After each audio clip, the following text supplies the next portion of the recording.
Hi everyone, এরকম খুব কম মানুষই আছেন যারা ভূতের গল্প পছন্দ করেন না বা ভূতের সিনেমা দেখতে পছন্দ করেন না। কিন্তু বর্তমান পরিস্থিতি এতটাই খারাপ যে এখন সেই রকম ভালো মানের ভূতের গল্প, ভূতের সিনেমা আমরা সচরাচর পাই না।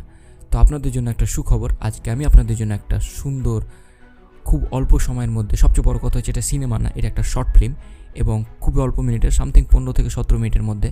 কিন্তু এই 17 মিনিটে আপনাদের যে এক্সপিরিয়েন্সটা দেবে সেটা একটা বড় ভূতের সিনেমার চেয়েও যথেষ্ট বেশি, এবং কন্টেন্টটা বা গল্পটা একটু অন্য ধরনের, কিন্তু আপনাদের অবশ্যই ফাটবে। তো আমি গল্পটা ছোট্ট করে বলি।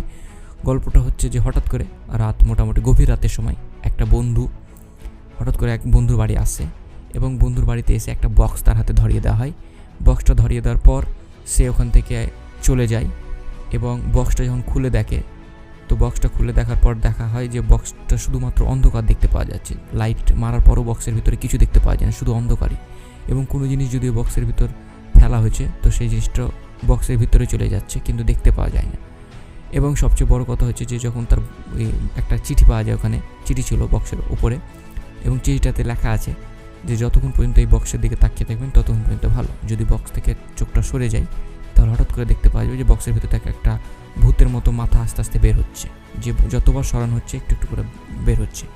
এরপর কী হবে না হবে আপনাদের এই শর্ট ফিল্মটা দেখবেন, এবং এই শর্ট ফিল্মটা আপনাদেরকে বেশ ইন্টারেস্টিং লাগবে। এবং এতক্ষণ অবধি গল্প বলার পর তো আপনারা বুঝতে পেরেছেন।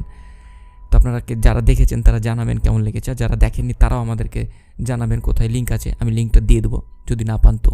তো শর্ট ফিল্মটার নাম তো আমার বলাই হলো না, শর্ট ফিল্মটার নাম হচ্ছে other side of the box. এটা ইউটিউবে অ্যাভেলেবেল আছে, আপনারা ওখান থেকে দেখতে পারেন। তারপরেও যদি খুঁজে না পান তো আমায় জানাবেন।